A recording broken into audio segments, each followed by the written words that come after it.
sa Okada. Si Tito Bimbo yata yun. Hindi pa po.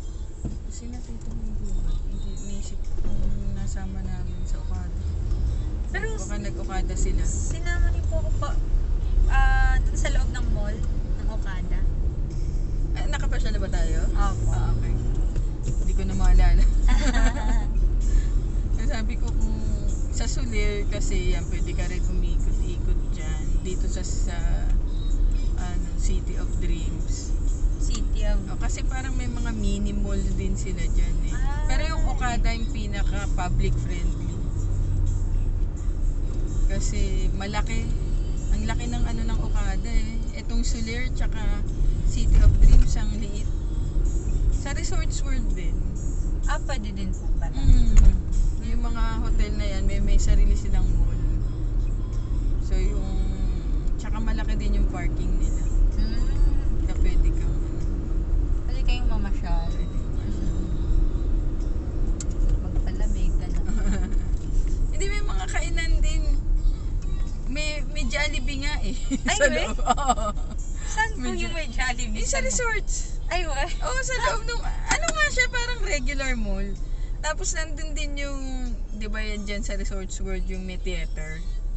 Yung parang nanonood ng mga concert. Nandun na rin. Siguro naglagay na rin sila para dun sa mga nag-check-in lang. Na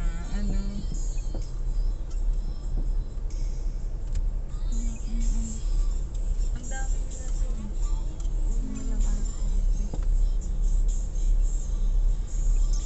May Jollibee pala doon. Jollibee McDo. Ang funny naman kasi meron sa loob. Ala, transfer na boy. Transfer na. Sa iba na.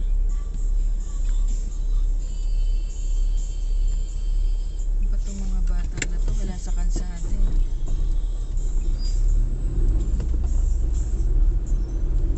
May nakita nga po akong sabi baka mga tauhan daw po ni Kibuloy. Di ba? Hindi po. Kasi di ba yung mga babae na dati. Namamalimos din. Ano niya yung mga tao. Dapat mahuli na nga yun. Pag di pa nahuli to si Kibuloy, naku, lalaki pa yung organisasyon niya na Kaya nga po. Marami nga po sa Reddit nagsasabi kulto daw po sila. Oo, hindi lang kulto, ano talaga sila mga nag-i-scam. Na ginamit lang yung religion na Yung religion niya.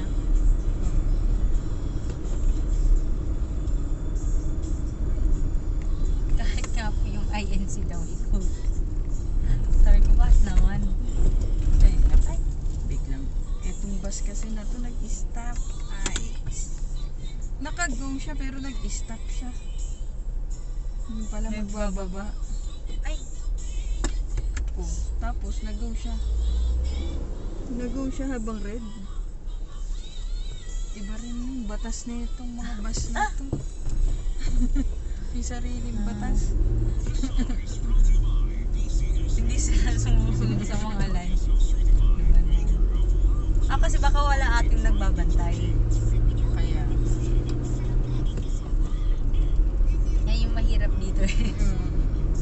Dahil walang nagbabantay, hindi susunod.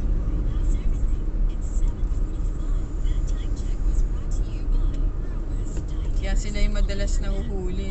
Opo. Sa mga pagkanwari may nagbabantay na. Kasi nasanay sila hindi sumusunod. Pag nakakasanayan mo talaga, hindi mo na anaan. Di ba? Opo. Kumbaga na habit na. Kaya pag kailangan na sumunod, wala na.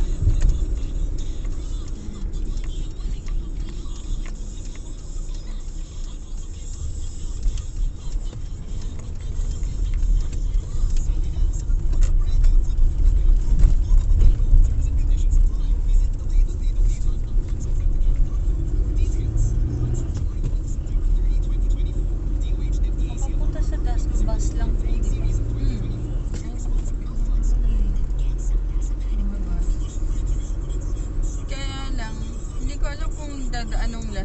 Nakita mo yung dinaanan natin kanina, yung Buendia. Yung kinanana natin, papunta ng ano.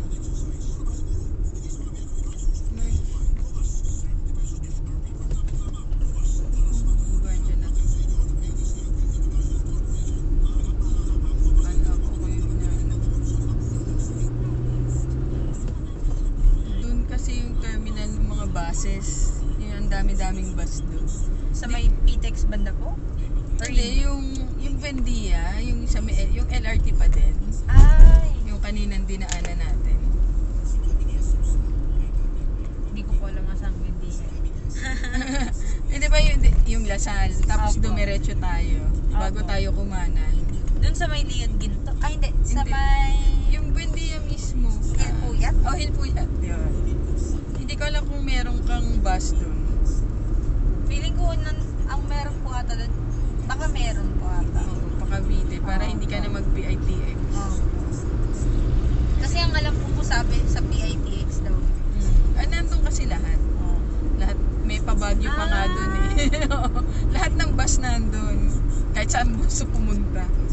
Nandun pala lahat. Hindi ko nga alam kung may paburakay na nga din doon. Ay, we? Oo, yung isasakay sa ano, Sa barko? sa Roro, mga ganun. Nandun pala lahat. Akala ko nandun lang po yung para sa, yung nandito lang po sa malapit sa Bulacan. Ano na siya, marami na siya. Kasi yun yung plano talaga dyan, maging ano siya. Diyan po talaga yung dapat yung mga bus. Oo.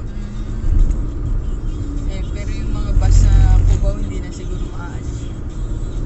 Kasi sila yung nagpapatraffic sa EDSA, yung mga bus. Sa Cubao? Oo, sa Cubao. Ayan, maski yan sa Buendia. Oo po nga. Pero hindi nila basta maaalis kasi yan. Nakasanayan na po kasi. O tsaka yung pwesto kasi na yun, hindi ko alam kung binili na ng mga May-ari. bus o operator. Diba? Tapos bigla tatanggalin mo na lang sila. Oo, Basta tama. negosyo yan. Na,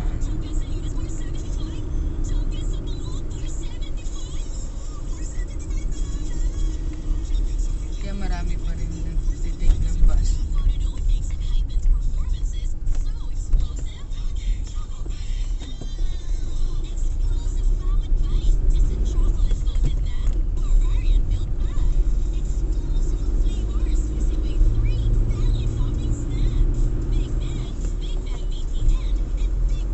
Bukas na siguro tong Walter Mart. Mamaya? Pagpunta na. Pili ko naman po ate.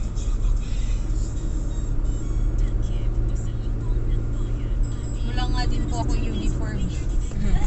Mapapasama po ako sa... Okay lang po mapapasama. Sa isang tailoring shop. Sige, pinunta. Meron na po akong chinat. Pero di ko po alam if bukas po sila.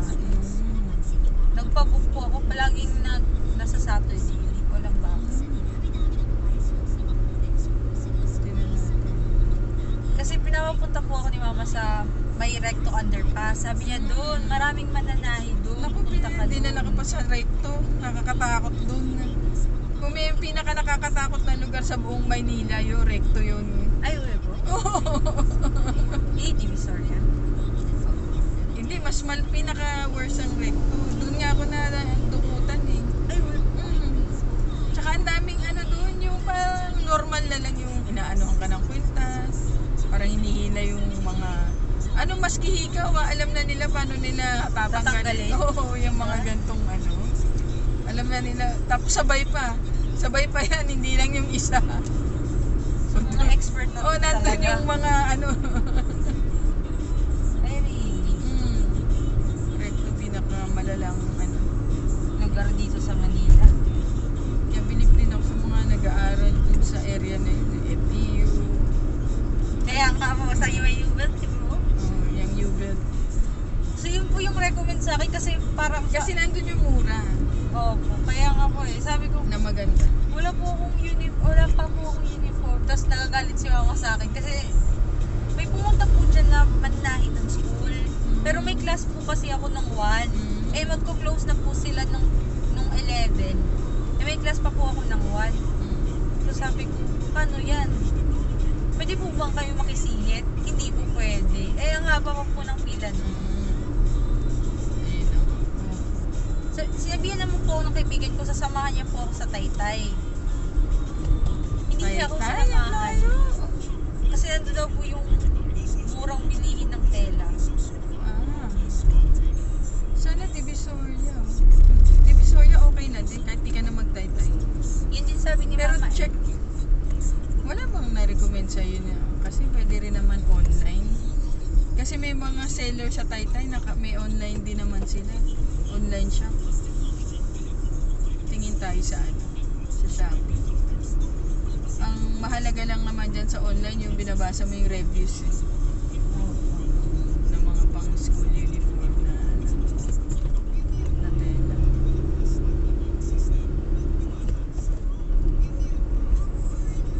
Or kung wala po talaga tayo mahanap. Malapit lang po kasi sa school yung tailoring shop ng... Pero super tagal daw po kasi manahin nung ano. Umaabot daw po ng 3 months. Oh my gosh. Oo. Eh dapat yung grace period lang po ng ano namin, ng civilian is 1 month lang.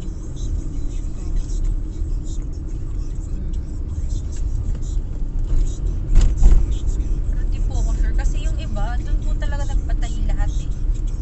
Sa kanila. Hindi ko alam kung yung nagtatahi dito sa amin. Ano? Naghanap naman po ako. Nag-chat po ako sa online. Nagtatahi ng uniform namin sa parish. Yun nga po sabi ni Mama eh. Magtanong nga ako kay Ate Rona mo. Tapos sabi ko, Mama, walang uniform sa ano eh, makuha. So, baka wala din silang kilala. Hindi, may mga modista dun sa amin. Kaya lang, di ko alam kung nag-retire na rin to yung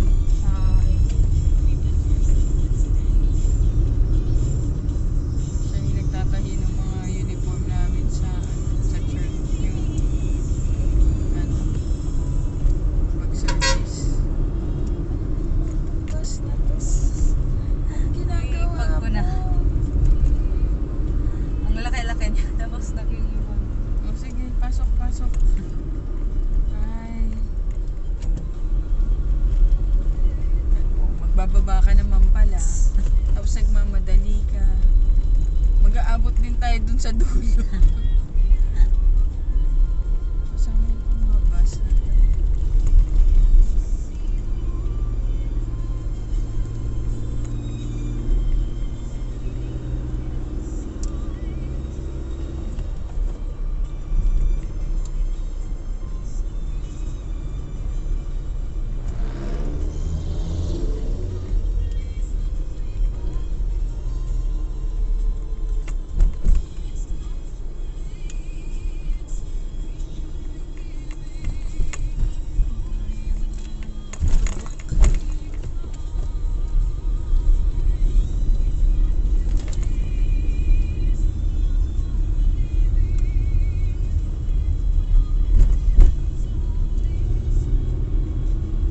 Naman yung bus na sa likod ko na ulit.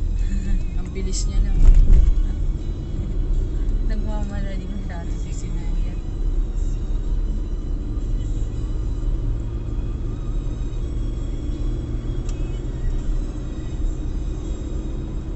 Sabi po talaga sa comment na mataray po talaga yung nasa Dawan.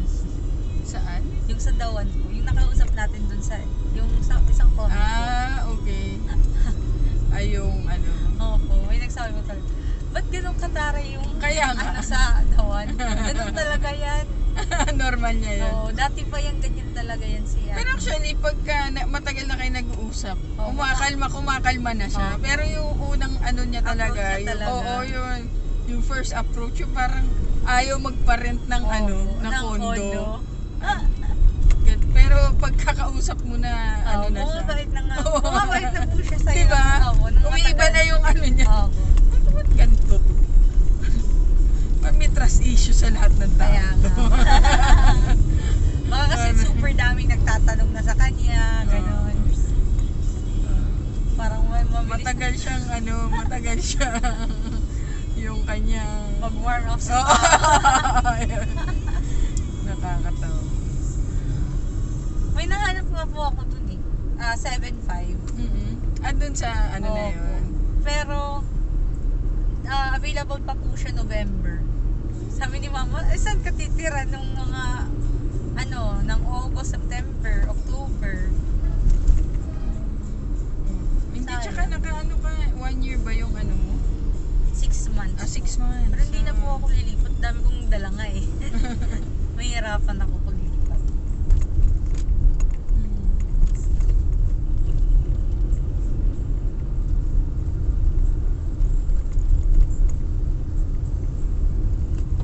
Pag gano'n naman, pwede mo lang din uli yung i-book eh. Okay po. Tapos, mura lang yun kasi ang Malapit lapit lang eh. Opo. Yung pagkarga Yung lang po talaga. handling na lang ang Oo. babayaran mo doon. Mm. Sila Lamog, okay naman sila.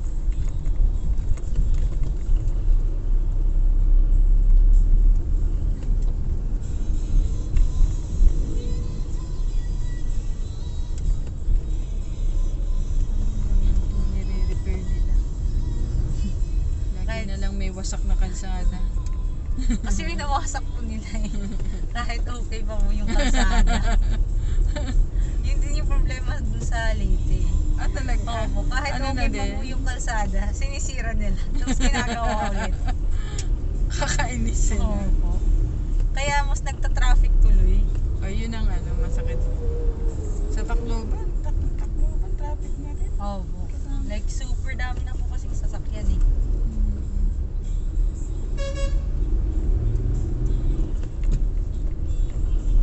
Kaya nung pumunta kami, di ba may inattendan akong kasal Opo. February. Hindi na rin kami nakaikot sa Tacloban kasi nga pinapaiwas kami dun sa traffic. Parang may doon yung ano ba yung dun sa Tacloban, yung parang pinupuntahan na iba Yung may barko, oo, yun. yung Hindi na rin kami nakapunta dun eh. ang sikip po doon kasi ng road. Ayun. Kaya yung isa naming kasama na na bugnot na siya, nasad siya. Kasi gusto niya makapunta doon. Hindi, tsaka actually gusto niya talaga makaikot dun sa Sa Tacloban. ang napuntahan lang namin yung San Juanico Bridge, tapos kumain kami dun sa isang lugar dun na kasi parang may yung sa may dagat na Yung may floating, floating yun, yung yung floating cottage na ganon, na basta kainan. floating na dun. Hindi pa siya nasiyahan. Hindi na nga kasi ang taas nung araw nung time na yun, tanghaling tapat. So, ang init. Ang init, tapos sa San Juanico Bridge ka. Nasa paligid ka ng dagat na. Pumunta lang kami doon sa may tatlo kami doon. Hanggang doon lang kami sa may pinakaunahan nung nagpicture lang kami doon. Sila naglakad pa papunta sa mga ilang metro lang naman pero hindi na kami sumama kasi sabi ko mamatay ako dyan sa init na yan. Kasi tutok siya yung araw eh. For the picture. Hindi na. Tapos napapalibutan pa kayo ng dagat. Oo. Kasi lalong mas yung init. Opo. Tapos yung isang kasama namin, nagte-therapy pa na kasi bipolar. Ay, okay. Tapos di ba yung pag tumingin ka sa baba ng bridge, Oo. baka ma-trigger pa yung niya. Tama. Sabi ko na, kasi medyo ominous yung yung paligid pagka gano'n dahil Kasi mainit na nga eh. tapos yung pag tumingin ka pa sa ibaba ng bridge, mamaya tumalumpa tong isang kasama Parang may namin. bumubulong sa'yo. Oo, di ba? Kahit naman, may bumubulong talaga sa isip. Lalo yung may condition pa, Oo. di ba? Mas matitrigger talaga yun. Daw nila yun eh, parang sa genetics. Dahil may tita rin siya na ganun. So, nadadala po wala yun. Parang may types kasi daw yun na parang yung genetic tsaka yung hindi genetic.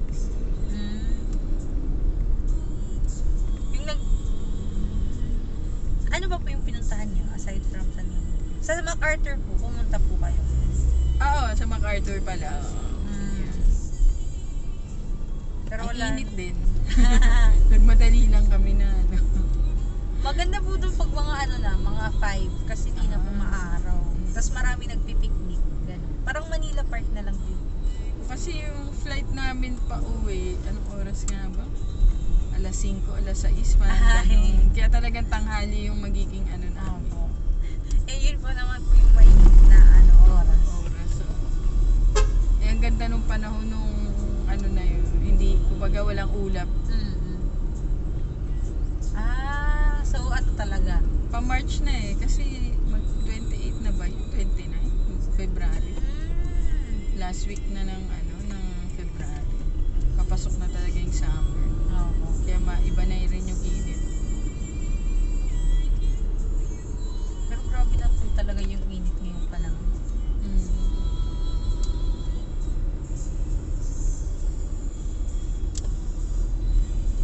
Siguro dito sa Dasma baka maganda-gandang ano. Kasi malapit na kayo sa Tagaytay. Yun nga po sabi ng kaibigan ko, ang lapit mo na sa Tagaytay, pwede kang pumunta doon if nalulungkot ka na. Sabi Eh ko, kung may time ka. Oo. Sabi ko, sino kasama ko? Yun lang, sabi niya. Kasi may mga kaibigan po kasi ako na naiwan po sa TAF.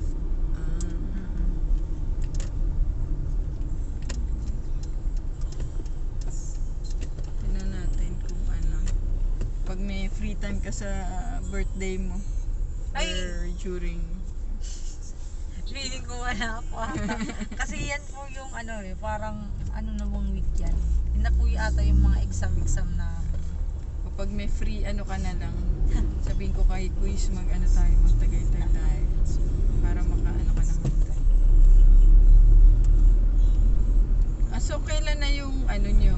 Para ano ba yung midterm break? May ganun pa ba? Well, sa December lang po. Ah.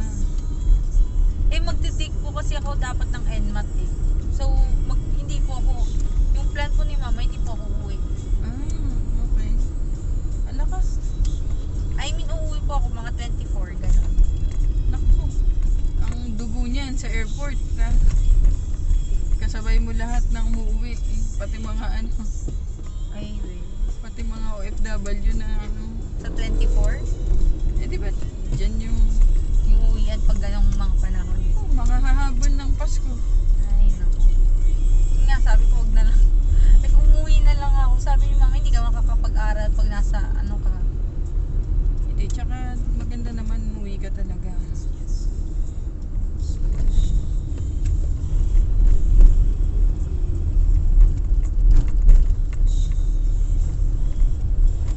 Tsaka mamaya wala ka sa kasama dun. Yun nga po eh. Eh yung mga 24 ka na, alanganing ano ba, most likely, ano na rin yung mga estudyante. Nakauwi na rin lahat, ikaw na lang nandun. Oh, kaya ka.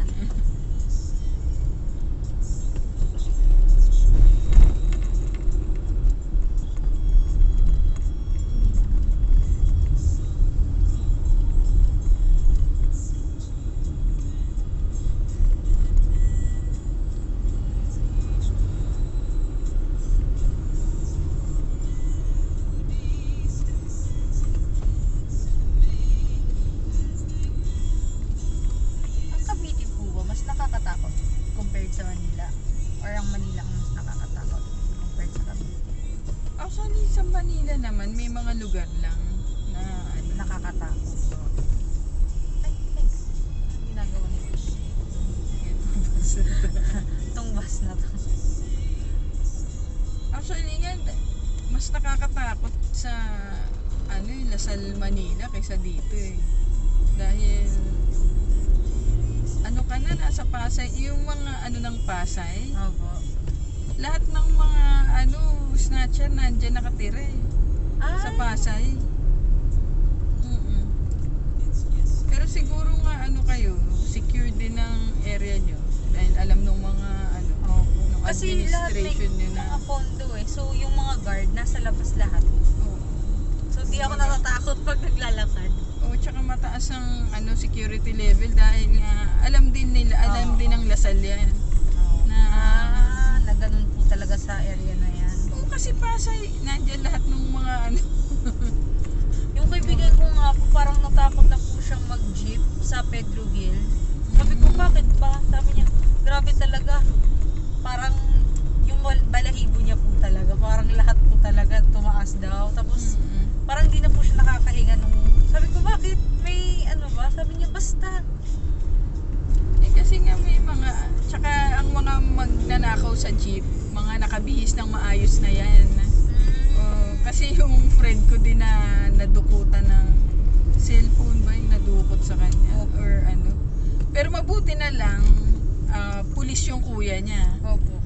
Eh, yung mga pulis kasi, kilala na nga yung mga snatcher na ano. So, papadescribe lang sa kanya kung ano itsura ng katabi niya, gano'n.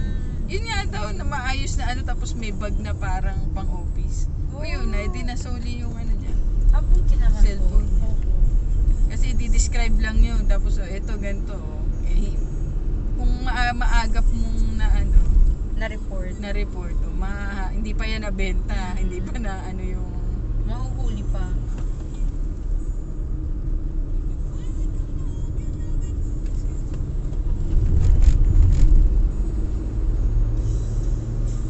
Hindi na nila hinuhuli. Kinukuha lang nila yung item na ano. Ay, nire-rep- po? Oo. Sabi ko, matindi rin itong mga pulis na to, eh, no? Parang, yun doon ako yun din yung ano ko, sabi ko, hindi nila hinuli, pero kinuha lang nila yung ano, ninakaw. Eh, sa buong araw na yun, ilang kaya yung nadukot niya. Hala, Kasi grabe. may bag siyang ano. Ba't ganun? Ayun na nga. Siguro, Grabe. ang sabi naman sa akin, baka yung mga pulis na yun, nagsawa ng hulihin sila na ng hulihin. Pero kahit Kung ilalagay sa jail, tapos aalis din. Oo. Tapos, ano babalik na naman. Tapos aalis. Parang natanggap na nila na yun na yung trabaho ng mga ano, snatcher. Sabi ko, gabi. Kaya hindi talaga mawawala yung mga ano na yan. Yan na